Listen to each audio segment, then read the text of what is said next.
Salam sejahtera Malaysia. Direct to the point. Rafizi buat referendum tolak. Rafizi akan mulakan referendum rakyat tolak PRU 15 ketika banjir. Saya bersama Rafizi kali ini. Walaupun saya tidak pernah undi dia, saya pun bukan juga dia punya tali barut ke apakah barut. Saya tidak ada kena-mengena dengan Rafizi. Rafizi bukan jiran saya, jauh sekali pakcik. Jauh. Tapi saya setuju. Kenapa saya setuju? Tempat saya mengundi ini selalu banjir.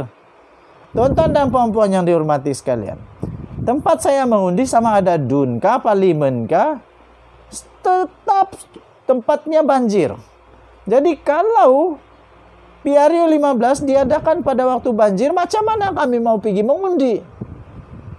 Tidaklah ramai sangat di pusat daerah mengundi kami. Tidaklah sampai berjuta-juta. Tapi mungkin ratus-ratus ada. Macam mana kami punya hak nanti? Bolehkah kami dapat laksanakan hak kami ini ketika banjir? Jadi tuan-tuan dan puan-puan, saya setuju kali ini. Kalau Rafizi mulakan referendum supaya rakyat menolak PRU 15 ketika banjir. Pakai otak, pakai logik, pakai hati, pakai emosi, semua pakailah. Pakai hati, pakai belas kasihan, pakai akai. Takkan buat pilihan dari waktu banjir. Kenyataan Presiden UMNO yaitu Datuk Seri Zahid Hamidi yang memperlekehkan risiko dan kesengsaraan rakyat. Sekiranya PRU 15 dipanggil di musim tengkujuh, menunjukkan terpisahnya beliau dengan UMNO dari realiti kehidupan rakyat. Zahid Hamidi, janganlah pentingkan diri sendiri. Kalau mau menang pun pikir-pikirkanlah. Mungkin di tempat kamu, di entah di mana kamu punya parlimen tu, lupa sudah. Mungkin sana tiada banjir. Tapi kami di sini banyak banjir. Bukan alang-alang banjir dia. Kalau banjir sampai boleh mati yo. Bukan sekadar dalam, boleh mati. Aduh, semasa berucap semalam beliau dipetik berkata sanggup mereda banjir sekiranya PRU 15 dijalankan semasa musim tengkujuh seperti yang didesak UMNO. Itu semua tipu saja bagi saya. Mana mungkin? Tidaklah. Siapa yang mau pergi mengundi kalau banjir? Aduh, siapa yang mau pakai perahu pergi banjir? Kami sudahlah miskin bukan kaya raya. Kalau sudah pergi mengundi pun susah, macam mana kami mau pergi mengundi? Tuan-tuan dan puan-puan, kenyataan Zahid itu cukup berbeza dengan nada daripada Pakatan Harapan dalam temu rapat PH yang berakhir pada Khamis 15 September lalu. Salah satu kandungan utama ketetapan yang dicapai dalam temu rapat tersebut ialah agar negeri-negeri yang ditabir oleh Pakatan Harapan mengusahakan langkah-langkah bersepadu untuk menangani bencana banjir yang dijangka tiba. Termasuklah mengisytiharkan kecemasan bencana iklim, climate emergency, climate emergency untuk mengurangkan musibah kepada rakyat. Okey, so tuan-tuan dan puan-puan yang dihormati sekalian, untuk mendapatkan laporan lengkap ini, kamu bacalah di sabudin.com.net. Rafizi akan mulakan referendum rakyat tolak PRU 15 ketika banjir. Jadi tuan-tuan dan puan-puan, kamu boleh komen di sana. Kalau kamu setuju PRU 15, banjir kah, air bah kah, apakah terjadi, PRU tetap dilaksanakan walaupun tak tahu apa dia punya tujuan utama untuk PRU dilaksanakan segera. Sebab Perdana Menteri sangat-sangat bagus sekarang ni, kerja dia bagus, hasil dia okey. Semua rakyat mulai rasa okey sekarang ini. Jadi kenapa mau cepat sangat PRU 15? Waktu banjir pun mau juga kah? Kamu boleh komen apa pendapat kamu. Ataupun mungkin kamu rasa Zahid Hamidi ini dah tak boleh fikir dengan betul kah apakah? Itu soalan lah. Denyut nadi suara rakyat. Kita jumpa lagi. Bye-bye. Salam sejahtera Malaysia. Ada peribahasa berkata, ingat sebelum tiada.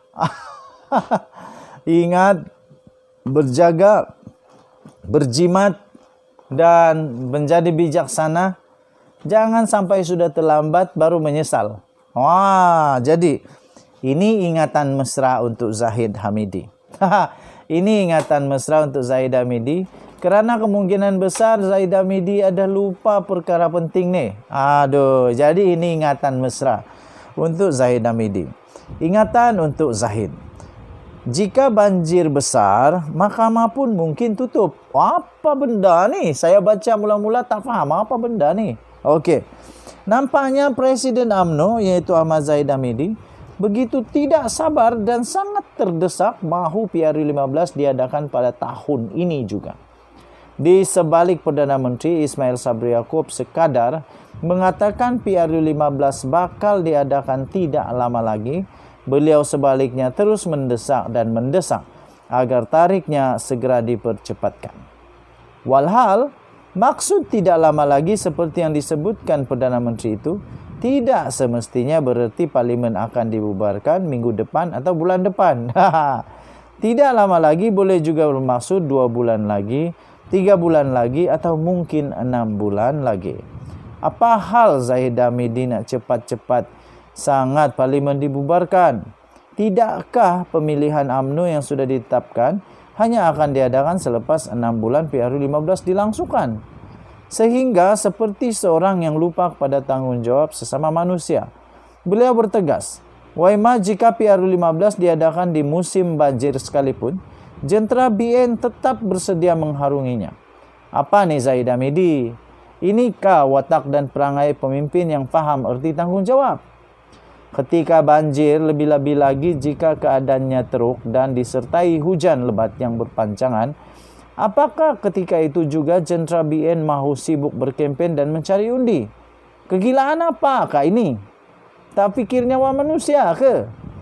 Apakah di mata Zahid Hamidi dan jentera BN mencari undi itu lebih penting daripada menyelamatkan nyawa serta harta benda manusia? Sedarlah sikit wahai Zahid Hamidi. Jika musim banjir mula melanda, rasanya tidak mungkin Ismail Sabri sedia untuk membubarkan parlimen. Kerana beliau tentunya mahu tumpuan ketika itu difokuskan kepada usaha-usaha penyelamatan. Ketika banjir, lupakan dulu bab politik dan pilihan raya. Kerana nyawa manusia lebih penting daripada segala-galanya untuk diselamatkan. Kalau banjir terlalu dalam, berbahaya dan mengancam nyawa, bukan saja PRU tidak wajar diadakan. Bahkan perbicaraan mahkamah pun harus dilapangkan. Jadi, di mana munasabahnya Zahid Hamidi bertegas mahu PRU15 diadakan ketika musim banjir sekalipun? Membubarkan parlimen dan mengadakan PRU15 ketika banjir sebaliknya akan mendedahkan Perdana Menteri sebagai poster boy BN kepada kecaman yang lebih meluas daripada rakyat. Akan wujud pandangan bahawa beliau tidak prihatin kepada nasib dan masalah yang sedang menimpa rakyat dikala banjir sedang melanda. Jika hujung tahun ini tiada banjir besar, tiada masalah kiranya Perdana Menteri mahu memilih untuk membubarkan parlimen, tetapi beliau harus mendapatkan nasihat daripada pihak-pihak berkaitan terlebih dahulu. Tetapi jika hujan lebat dan banjir besar diramal berlaku, eloklah ditangguhkan dahulu sehingga ke tahun depan. Untuk apa Perdana Menteri perlu tergesa-gesa atau terlalu menurut kehendak Zahid Hamidi yang mahu PRU15 disegerakan? Beliau bukan pestoboy BN dan bukan calon Perdana Menteri pun. Laluan Zahid Hamidi lebih terbuka untuk ke penjara berbanding ke Putrajaya. Kuang. Tambahan lagi, kalau Zahid Hamidi boleh menangguh-nangguhkan pemilihan UMNO, apa salahnya jika tarikh PRU15 turut dilewat-lewatkan? Alasan banjir dan hujan lebat adalah faktor paling munasabah untuk Ismail Sabri tidak mengadakan PRU pada ketika ini berbanding tiada alasan konkret untuk Zahid Hamidi tetap berusaha menangguhkan pemilihan UMNO, melainkan bimbang kehilangan jawatan Presiden UMNO yang disandangnya sekarang. Ditulis oleh Sahbudin Husin 18 September 2022. Jumpa lagi. Berikan komen kamu. Bye-bye.